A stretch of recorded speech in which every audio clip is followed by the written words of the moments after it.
for Laura Doman, the author of Chapter 11, Leveraging Your Videos and YouTube Channel. Laura is a former IT sales exec turned film and TV voice actor, coaching entrepreneurs to become more comfortable and effective on camera themselves. So without further ado, let me just bring in Laura. Laura, hey. Hey, Dan, how you There doing? you are. I'm playing around with this interesting get up here. I've got so many buttons to push, Well, so many options. you're doing great. It looks wonderful. And It hey looks to everybody fantastic. who's watching. Hi everybody out there, and please start to throw some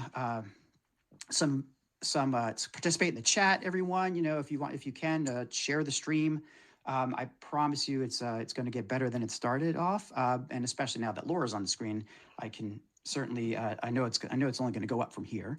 And Laura is again video is our video expert. She's written the chapter on video and YouTube, and maybe we can start off, Laura, if you can, just fill us in a little bit on what inspired you to get involved with the book and with being part of the most amazing marketing book ever. Well, it was a tremendous opportunity to meet and work with so many incredible marketing specialists from really all over the world, and especially with Mark Schaefer, who is helming this entire project. I mean, he is very well known as a marketing strategist and futurist, and an outstanding fellow in his own right. And I've always wanted to be able to contribute to a book. I've published articles and that sort of thing. But to be part of a collaborative effort, be able to join my voice to everybody else's, it was just too exciting not to try to offer my services, and I was delighted to be accepted. So here I am. Well, no question. You've been a member of the community, and participated. Of course, you've known Mark. Well, how did you meet Mark in the first place? Like how did that come about? Actually, it was through John Esperian, and John is an amazing LinkedIn coach. He's relentlessly helpful. He even just copyrighted that, and he always talked about Mark Schaefer as his mentor. And so when I heard that Mark was creating his own group on Discord to explore the metaverse and everything else about that, well, I come from the world of technology. I want to know what's going on. I like to stay up to speed with everything. So I jumped in. And that's when he started mentioning, he published a number of books on his own, but he always wanted to do a collaborative effort. So when the opportunity came, I raised my hand and said, I'm in if you want me. And that's the great thing, I think, so far that we've seen among the authors and among the community is that it was very hard to find people who didn't want to do it. In fact, I think we had the opposite issue where we had so many people raising their hand initially to write a chapter and to become an author here. And I mean, myself being one of them. I mean, if anybody was tuning in this morning, I sort of got the ball rolling by, in a conversation with Mark, said, we've got so many great people here. Maybe we should write a book together. And, he said, okay, well, make it happen. And, we all did together, and that's where we are today. And, it's just been a privilege to kind of really follow the way this has been developing. Now, but Laura, your specialty is, you wrote the chapter on video and YouTube. And, I think for our listeners, I don't want to give away, and our watchers, I don't want to give away too much here, but essentially your chapter is about how to stand out, how to create great videos, and I think the word is scroll stopping marketing videos. So can you tell us a little bit about the key takeaways from your chapter, and what you think, without of course giving away the store, what you think folks should take away, or at least expect when they open the book? I'd be delighted to. And I'm actually writing about two different things, videos and YouTube. And it kind of makes sense because I'm a Gemini, so I'm used to doing more things at once. Because I do on camera, I do voiceover. It's always a balance. And these two are meant to be together. It is truly a marriage. Now, I'm not going to talk so much about tips for what content you should create. That would be somebody totally different. I'm focusing instead on those techniques that come from the entertainment world to really be able to get you comfortable on camera, first of all, because so many people are scared to death of it. and then how to be able to allow dynamic delivery to really create a more charismatic delivery, to be able to really bring people in so that they do want to stop and watch you. And then I'll give a few tips about YouTube itself and how you can leverage your channel. Well, the number one thing that I would suggest when you're about to talk to camera is just to imagine you're talking to one person. And now this is true if you're an actor, this is going to be true if you're doing voiceover, or even if you're a public speaker, especially when you're dealing with one little green light or red light or whatever you're looking at the other end. It's going to make you feel more comfortable because, in essence, people do not want to be preached to. They don't want somebody talking at them, they want a conversation. And that's what's in vogue in so many different commercials, whether it's on camera or in voiceover. They want to feel like you have something to share and you're not just pushing something on them. If it helps, put a picture of a good friend, maybe even a spouse or a sibling, or if you got a good relationship, put your mother on there. Somebody you feel like you can tell the story to. Another tip would be to make sure you're totally relaxed before you even get on the camera because we hold so much tension in our bodies. And there are exercises for the head as well as for the body itself. Just a few really quick ones. Just moving your head in a circle each way, raising, lowering eyebrows, I'm gonna go with you. smiling large. I'm going with you on this one. There you guys see Yeah. ya. Smiling large like a cartoon and frowning. You can do all kinds of silly noises and tongue twisters just to get that mouth going. Raise, lower your shoulders. What's your favorite tongue twister? Do you have one that you do, Laura? Oh my I goodness. didn't mean to put you on the spot, but I'm putting you on the spot. Well, I'm in an improv group and we do this every time. Let's see. Whether the weather is cold or whether the weather is hot, we'll be together, whatever the weather, whether we like it or not. Whoa! Well, that's something most people haven't heard. You might have Glad we're heard about recording this one. the big black bug, and the blue blood, and then there's unique New York. But I kind of Unique like New the York. weather because I'm always been into the weather. I like the Lawrence Olivier used to do one before he went on, and of course he's British, so it was harder for him. But for us Americans, I like this one. Betty Butter bought a bit of butter, but she said this butter's bitter. If I put it in my batter, it'll make my batter bitter. But if a bitter butter will make my batter better. So Betty Butter bought a bit of better butter, and it made her batter better. You got it. And you Yeah. can even say Mississippi frontwards and Woo. backwards, which I if can you do learned that. as a kid, MISSIPPII, PBISSISSIM. I mean, whatever it gets, you're going. By the way, this is the first time ever on audio or video I think I've ever done the Betty Butter bit. So thanks for bringing that out in me, Laura. You're inspiring me a little bit here. You did well. But please continue because it's just getting started in video, and those yeah. tips I think are those. It's such an important hurdle I think that people have to get over. And you mentioned being relaxed before you get on, and like. I mean, I think I was checking all the "don't do this" boxes before I got on to this live stream. Hey, here's a live stream today, and it's hysterical. It's hysterical. Ian, we have some comments here. Ian says, "I love Daddy's got a head like a ping pong ball to the tune of the William Tell or for overture." Well, we're gonna have to put Ian on the spot. I'd like to hear him do that.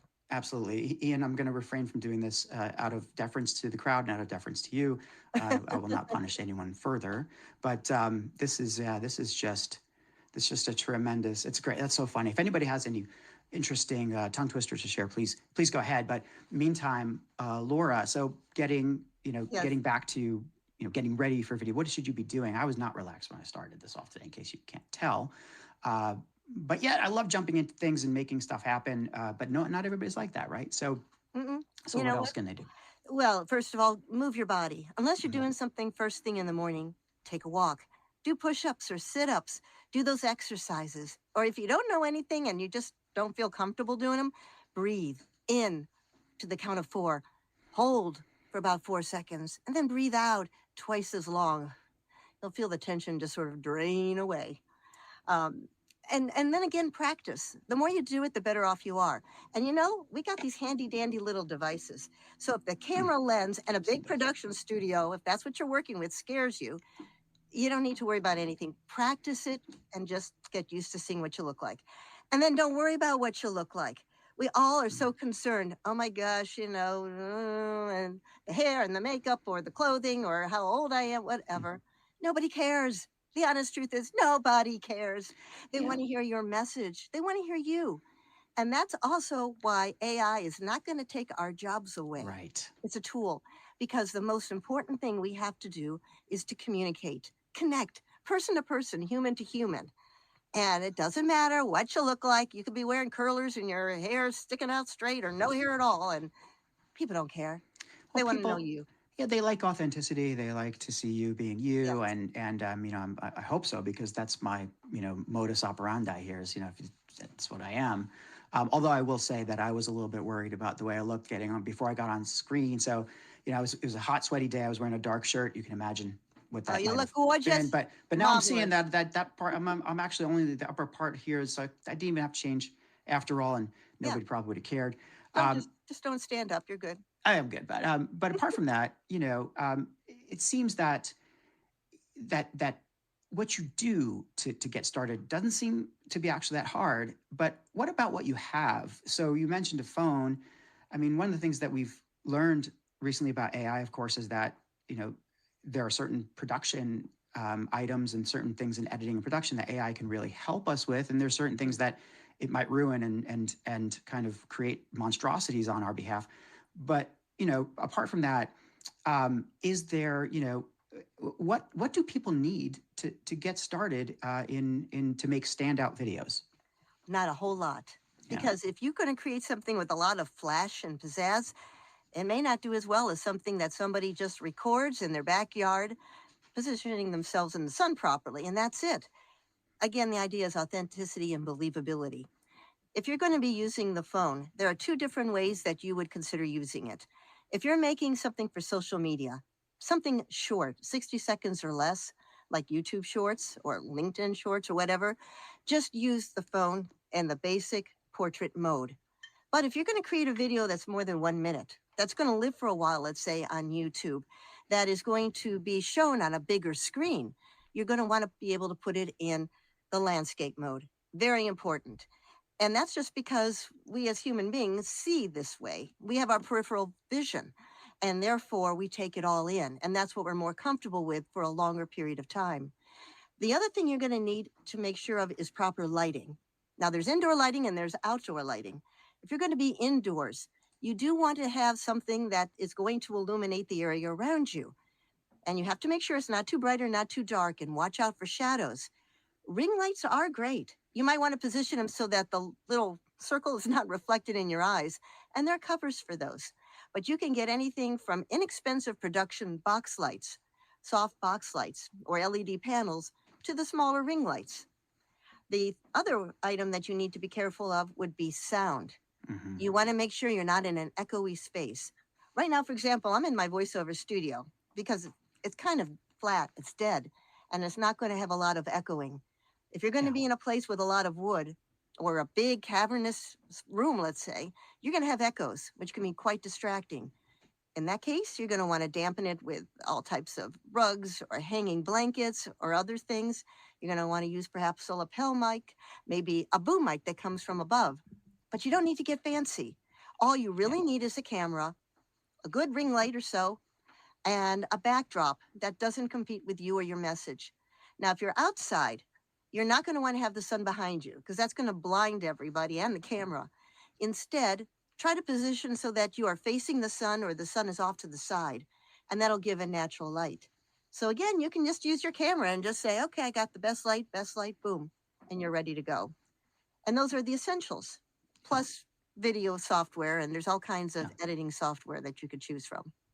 Yeah. I mean, there's we can always imagine and create all the barriers, right, that's going to keep us from doing things. And I've even learned during this process here with the live streaming that there really aren't that many. If you have a webcam and a mic, you know, and I hear you on the sound. To me, like, obviously I podcast, so sound has always been the most critical part of the whole, I guess, of all the equipment for me. And you know, like, so I make sure that I have a decent mic on a decent arm, so I don't get a lot of reverberation. But I'm not exactly paying close attention to my studio, although I have a carpet, so that helps a lot. You know, but you're right. Like, you have to. I think people just need to just do some of the minimum things, It and doesn't have to be fancy. I increases the quality by, you know, by leaps and bounds. I mean, Very high return. I use a corner of a guest bedroom when I'm doing a lot of my videos. And I got a lot of videos on YouTube. Let me also tell you one other big tip Yeah, that's rather please. important, and that is the frame of the video. Mm, The frame is what the camera sees, the box that we are both in right now. And it's very important to realize that small can be huge on camera. Any mm. small movement gets magnified because we don't think we're moving much an inch, and next thing you know, woohoo, we're off screen. Same thing, you don't want to move your hands too wildly if you're a hand talker, because that could be distracting. So you also want to learn how to be able to keep yourself within the box you're in and how to be able to project a 3D person in 2D space. And this is all like it's incredible. We got a comment from Sandy, who, by the way, had an incredible session earlier today on promotional goods. But dampening the space was a challenge for most of us recording our chapters for the Audible book. I know I went into my closet to do it. LOL. I've heard a lot of stories about people hiding or going into their closets, or putting blankets over themselves to get it. But the point is that you don't need more than what you already have to create a high quality sound. And thanks for that. Thanks for that, Sandy. Yeah. That's an important point. See, now that's Mm, important if you're going to be doing audio because that's the only sense that's really engaged. And sure. people can hear every mouth click, they can hear every echo. When you're doing video, you're getting both the sight and the sound. So you can manage it, but it's also a little bit more forgiving when it comes to audio. Yeah, and it's. I think it would be hilarious for people to forget that they had their camera off and record themselves with the blanket over themselves. And I'm sure that's happened before. So maybe somebody go out there do Yeah, YouTube search for that. tell you all about Um, it. You know, I travel with my voiceover equipment. And thank you, Ian. Ian recognizes the Adobe Audition waveform from a there it recent is. voiceover audition. I thought it made a Yeah, nice backdrop. I use Audition as well. And what is that? What is that sound? Does anybody out there know what the sound pattern is? If you can guess it, no. What is the sound pattern, Laura? I don't know if anybody could see that on site. Is that from Oh, anything well, particular? probably you can. It just looks like your voice going loudly and softly. And then these are the patterns. After a while, you can tell where your breaths are. You can recognize them so you can minimize them. But you probably can't read it like you would read music and just play it. But after a while, you do get to recognize what an S looks like, or especially if you pop your P's. Woohoo! It looks like, Oh, yeah. not a Yeah, big and sense. that's a great point. But we have a great comment or question here from our audience. I think that's Alexandra wants to know: are there any tricks for us hand movers to keep our hands more still Yes. without looking wooden and without the audience seeing the Yes. trick being used? In fact, I've got a whole video on that on my YouTube channel. First of all, I would ask you, what is your frame going to be? Are you going to be a talking head where you're basically just from the upper chest up? Are you waist up? Or are you full body? Now, if you're a big hand talker, and I tend to be pretty energetic myself, if you know that you're not going to be seeing the hands, let's say the frame is kind of where we are right now, from about chest up, maybe a little bit more. I can still express myself, but I might keep my hands down below. I'm not going to move my arms too much. I don't want to be stiff as a board like a wooden soldier because then that translates to tightness everywhere and it just looks unnatural. But I can move. I can use my hands and just move them a little more slowly. So if I were to show them, I might explain this. Or if I am making my points, count them out, one or two or three. And if I really need to lean in, that's perfectly natural. Natural's fine. Spastic, not such a great look. I've had these experiences where, I work in corporate communications and sometimes we have to do videos. And I often kind of coach people on how to behave on video. But then when it comes to me, I've been told by some of my coworkers, Dan, sit on your hands, sit on them, sit on your hands right now. And it's Yeah. hysterical because, you then are forced to kind of tighten up. And then I have a wheelie chair, of course, and I'm it's taking a lot of focus and effort not to spin and shift around right now. So it's kind of miraculous that I'm Well, actually focused on you. and you need to get what I'm sitting on. It's a backless stool. Oh, I think I picked it up at Bed Bath and Beyond before they went bankrupt, like for a vanity. But it doesn't move. You're not going anywhere. And you're forced to sit up a little straighter and not fidget so much or slouch because there's no back. Now, if you're doing this for a long period of time, you might consider a more comfortable chair. But in the meantime, it's a great way to be able to make it look like you're standing, even if you're sitting. that's a And great tip. By the way, I That's a got another great tip. video about that one too. Okay. The question is, do you stand or sit for video? And I'll answer it for you right now. Bonus round. The How do you idea, do? Yeah. the ideal is if you can stand. Hmm. Why? You're more natural in your body and you're going to have a lot more energy. You can project. You can Unless, project your voice and you better. can project, not too loudly, because otherwise you might blow out the mic. The only reason you might want to sit is if you physically can't stand. You're going to be doing it for a long period of time. Whatever you're doing calls for you to sit. Or it's just uncomfortable. You just are just too awkward. And then whatever floats your boat is really what it goes down to.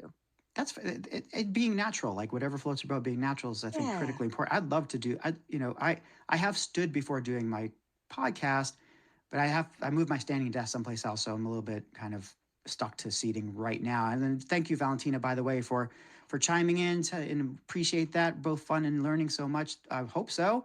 I certainly am listening to Laura here. It's like a little Oh, crash course for me.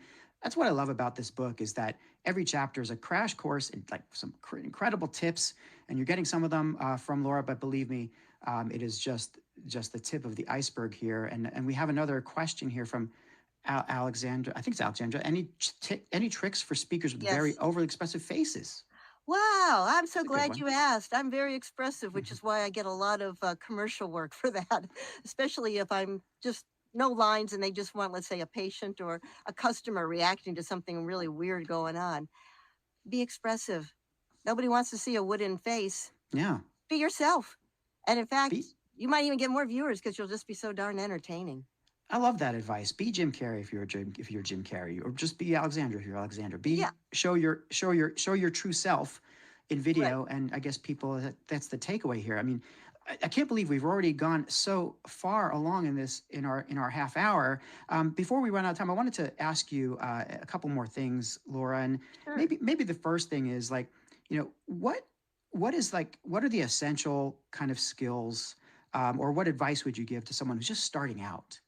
In this business, and maybe you can focus on video or just in marketing in general. What our listeners out there, our viewers out there, come from all over the spectrum. So, what advice would you give? Okay. I would say focus on your message. There is a reason, a purpose, and that's usually because you have something to offer. Maybe it's some information, maybe it's some advice. Who knows what it might be? But say it from your heart. Know what you're going to say before you say it. Be able to concisely explain what you're going to be saying and then repeat it afterwards. I mean, this is basics of writing or public speaking, and then all the other tips that I mentioned. But then it just comes down to practice and getting comfortable with the medium. We all had to get comfortable with pen and paper once upon a time, Sure. and then computers or learning how to drive a car. And I would just try to stop criticizing yourself. We are all our worst critics. We judge ourselves relentlessly, and we're much harder than anybody else. One advantage to being older is the older you get, you worry less about what other people think, but it'll still creep up on you. So I would just focus on your message, get comfortable in your body the way I suggested, and just get to know the camera. And if you're not sure how to do that with a little blinking light, put a picture of a good friend there to make you think, hey, you got this. I love that idea of putting a picture out there, like setting your own frame and your own mindset. You mentioned something that's really, I think, that comes up again and again, which is, you know, just put yourself out there, right? Like, don't worry, and just do it. Yes. I'm paraphrasing. Uh, it's hard to do Impossible. that though. How like Yeah. to get over that hump, and like to because a lot of us do have are self conscious or worried about video, especially video. And video is, I think, a huge leap, a bigger leap for many people than other Mhm. medium or other media. If that's the case, putting a picture of somebody familiar is a really great trick. But how do you how would you advise people to almost train their mind so that they can shift and understand that, wait a second, people, I have a story to tell, I have a voice, Hmm. and I have there's a reason people want to see me, and those are the people I'm talking to. What would be the mindset shift, and how would it happen? I would start as the early days of YouTube. Not that I Hmm. would put this out there, but just record yourself for about a minute talking about your day. Or better yet, and this doesn't hurt with everything else in your life, Just say the one thing that you're grateful about from the day, one good thing that happened, even if it was, hey, I sharpened my pencil or I tied my shoes. Just get used to saying it to the camera. You might even have a video journal so it makes you feel better. But you'll find over time that you're just expressing yourself. And again, you're focusing on what you have to say. It comes from the heart and you're being your real self. And don't be afraid of being silly or goofy.